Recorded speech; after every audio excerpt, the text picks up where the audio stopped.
Attitude of gratitude. So, next slide po, basahin natin. What is the attitude of gratitude?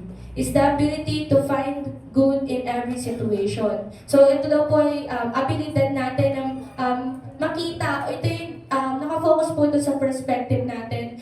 Sa kahit anong situation, tinitignan natin kung ano yung mga mabuti. So, sabi po dito, hindi lang ito basta salitang thank you kapag okay ang nangyayari. Yung pag piling natin napakagaan ng buhay natin, ayun, na syempre madaling masabi na thank you Lord, pero pagdating ng mga pighati or kahirapan, nasabi pa rin ba natin yung thank you Lord?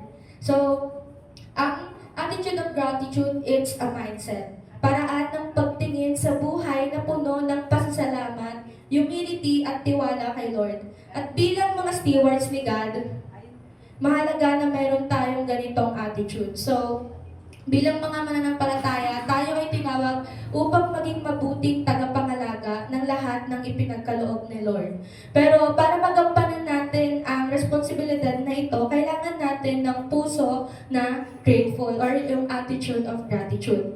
Kasi kapag grateful tayo, nakikita natin na lahat ng meron tayo ay galing kay God. At may purpose ang bawat blessings para magamit natin sa ikabubuti ng iba at ng kingdom niya.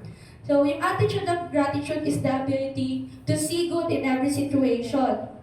It's about recognizing na kahit dumarating tayo sa kahirapan, kapighatian, o kung ano man yung mga nadadamon tayo, pero nare-recognize pa rin natin na God is still good. Amen. And His love never ends. Kapag meron kang gratitude, nakikita mo na lahat ng blessings, lessons, at trials na parte ng plano ni Lord ay may purpose at ito ay para rin sa ikalalago natin. Amen? So sabi po sa 1 Thessalonians 5:18, give thanks in all circumstances, for this is God's will for you in Christ Jesus.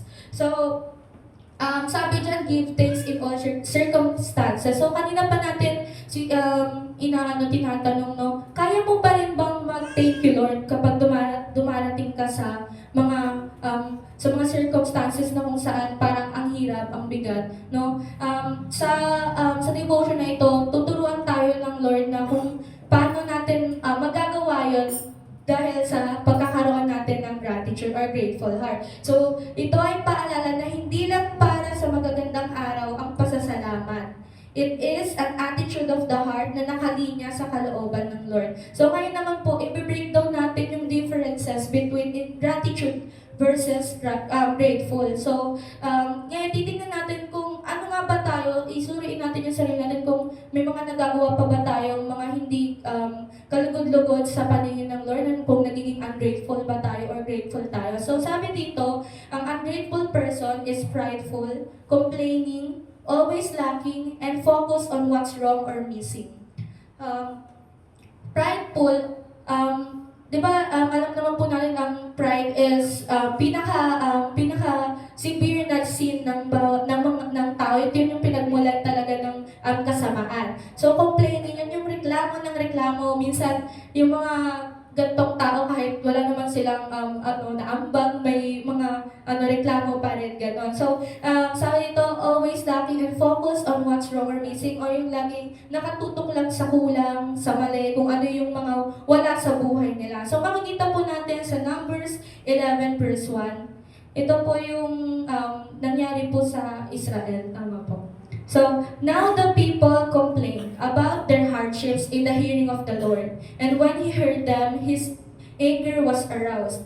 Then fire from the Lord burned among them and consumed some of the outskirts of the camp. So, ito po yung nangyari sa Israelites. Kasi po, nakita po natin na dumaan sila sa hardships na patuloy silang nagko-complain sa Panginoon. Hindi nila na tinignan yung brighter side ng mga nangyayari sa kanila, which is kahit na ganun yung nararanasan nilang paghihirap, andun pa rin yung grace ng Lord, no? Na pinoprovide ng Lord yung mga pangangailangan nila. Tsaka, yung pinaka-importante is inalis sila doon sa pagkaalipin mula sa Ehipto. So, makikita natin may mga ganitong tao na or Kristiyano na pinalaya ng Panginoon mula sa mga bondages, ganyan. Pero pag tumaan sila sila sa hardships, nakakalimutan nila lahat yun, at nagkakaroon sila ng ungratefulness sa puso nila, and natututo rin silang mag-complain or sinisisi nila ang Panginoon. Sabi dito, makikita dito na ang ingratitude ay pwedeng magdala ng spiritual danger, kasi nakita po natin na sinunog sila ng Panginoon, no? Sinunog yung camp nila. So, at nagkakaroon tayo ng barrier kay Lord. Ang pagkakaroon po ng ungrateful heart, nilalayo po tayo nito sa relationship natin sa Lord, kasi nga po, hindi natin nare-recognize yung kabutihan ng Lord. So, ganun din, nagkakaroon ng barrier sa relationship natin sa Lord. Kaya, iwasan natin yung pagiging ungrateful, kasi na para bang minsan napapamuhay pa rin natin ito, lalo na pag for example po, nakakakita tayo ng mga kapatiran na umaayos yung buhay. Minsan nagkakaroon tayo ng bitterness sa puso natin, kasi sometimes kino-compare natin yung buhay natin na meron tayo sa kanila. So nagrereklamo tayo na, Lord, na parang sinasabi natin na parehas naman kaming naglilingkod sa ministry, Lord. Bakit parang mas pinagpapala mo siya sa akin?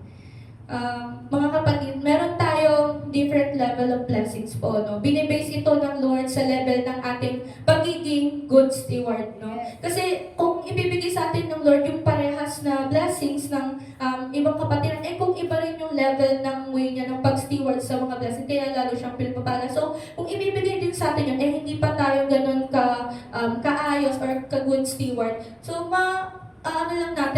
masasayang lang natin yung blessings na yun, no? Amen? So, ito pa po, for example, aware naman po tayo na may mga kagamitan tayo na binibili dito sa church. So, instead na lumabas sa bibig natin na, ay, gastos na naman, hindi po pwedeng linisan lang yan, gagana pa yan, ganyan. Yan, for example lang po, kundi, ipakita natin yung gratefulness sa puso natin, sa blessing ng Lord na binigay sa atin. Kasi diba, He provided, no, na magkaroon tayo ng mga bagong kagamitan dito sa bahay-sambahan niya. Tsaka hindi naman para sa iyo yun eh. Para yung sa advancement ng kingdom ng Lord at sa ikalululhati ng pangalan niya. Amen po?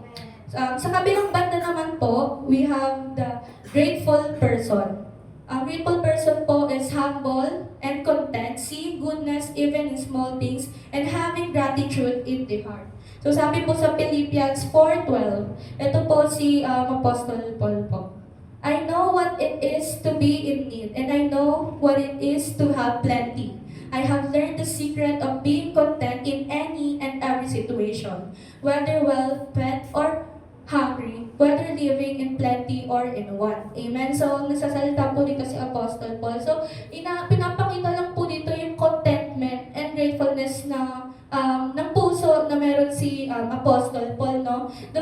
Dapat maging ganito rin tayo, maging role model natin si Apostle Paul, na kahit anong mga situation yung nararanasan natin, rumanas tayo ng kahirapan, kasaganahan. Lahat naman yan, temporary lang yung mga kahirapan na yan, no? Kasi we have assurance na sa pagdating ng Panginoon, nandun talaga yung tunay na reward sa Kanya, no? Kaya dapat talaga, ngayon pa lang, magkaroon na tayo ng grateful heart kahit anumang hardships ang nararanasan natin. Amen? So, yung grateful heart, nakikita ang kabutihan ng Lord kahit sa simple o ordinaryo na araw. Yung paghinga mo lang, no, blessing na yan sa Panginoon, yung lakas mo. Kasi may mga tao na natutulog lang, hindi na nagigising, no. Kaya dapat meron tayong contentment sa buhay natin. Hindi yung paggising mo, puro reklamo ka na sa Panginoon na bakit paggising ko walang kape. Hindi. Ayun. So mga simpleng ganun, no. Dapat, maging grateful tayo na nagkaroon tayo ng panibagong buhay, kasama natin yung pamilya natin, malalakas yung pamilya natin, ganyan. So kaya mga kapatid, let's learn to count our blessings, no? Sabi lagi yun, ina-emphasize sa atin ni Pastor, no? Na matuto tayong tignan kung ano yung mga binigay sa atin ng Lord, hindi lagi kung ano yung mga wala sa atin. Huwag natin lagi i-compare yung blessings natin sa iba. At kunyari, for example, makakita ka ng bagong sapatos ng kapatiran. Tapos sasabi mo, ganda na parang kay Lebron. Yun sa akin, pamana. So, hindi po dapat ganun. Kasi minsan po, naglilid ito into false speculations. Baka kasi minsan naiisip na, ay, baka kaya mayroon siyang bagong sapatos sapatos kasi nagbebenta yan ng illegal, ganyan. So, hindi yun kalooban ng Panginoon. Kaya nga, sinabi doon, ang ungratefulness, nag-lead siya sa pride. So, kapag gano'n, nagkakaroon na talaga tayo ng hindi magandang mindset, kaya nag-lead na ito sa kasalanan. So, bilang mga stewards ni Lord, mahalaga na may attitude of gratitude tayo kasi ito ang nagpapalalim ng ating pananampalataya at nagsisilbing gabay sa tamang paggamit ng blessings na ipinagkaloob ni Lord sa atin. So next slide po sa Psalms 107 verse 1. Give thanks to the Lord for He is good. His love endures forever. Amen. Yung attitude of gratitude, yun yung pinipili nating makita ang kabutihan ng Lord sa araw-araw. Ayan yun, no? Sabi dito, His love endures forever. Amen. Tunay nga ng pag-ibig ng Lord is nararanasan natin sa araw-araw. Amen po ba? Amen. Doon nga lang, sige nga pong ngitian natin yung mga katabi natin. Yan. Siyempre, yung ngiti yan, blessing yan from God. Amen. Dapat maging grateful tayo na nakikita natin yung mga kapatiran natin araw-araw, no? Hindi yung isipin natin na, ay, ito na naman yung nakikita ko, nakasawa na. Hindi dapat ganun yung mindset natin. So, dapat maging grateful tayo na meron tayong mga kapatiran na siya nagpapalakas sa atin, nagpapaalala sa atin, no? At sabi po dito, ang hangin na nilalanghap at mga blessings na walang sawang pagdating, dapat lagi natin yan pinapasalamat sa Panginoon dahil ito ang nagtuturo sa atin na maging responsable, mabuting tagapangalaga at tapat na steward ni Lord. So in real life application naman po, tanungin natin ang sarili natin, lagi ka bang nakatuon sa kulang o sa kabutihan ng Lord? Kapag may problema sa work, sa school, or sa relasyon, instead of magreklamo, pwede mong pasalamatan si Lord sa strength, patience, at lessons na natututunan mo. Kapag maganda ang araw, gratitude keeps us humble, knowing all good things comes from above. Amen. So sa pagtatapos po, tandaan po natin na gratitude is not just a feeling na kapag feeling mo lang na grateful ka sa Lord, magsasabi ka ng thank you, but a lifestyle that honors God and blesses others. Amen. Na kahit anuman situation na saan ka, kung anumang circumstances na naranasan mo, matuto ka pa rin magpasalamat sa Panginoon at i-honor mo ang Lord sa buhay mo. No? Ayun nga, lagi natin isa-isip no, na as stewards, mahalaga na palaging may pagpapasalamat sa puso. Kasi kapag grateful tayo, mas nakikita natin ang kabutihan ni Lord at mas nagiging responsable tayo sa mga ipinagkatiwala niya sa atin. So, yun lamang po ang ating devotion sa umagang ito. To God be the glory po.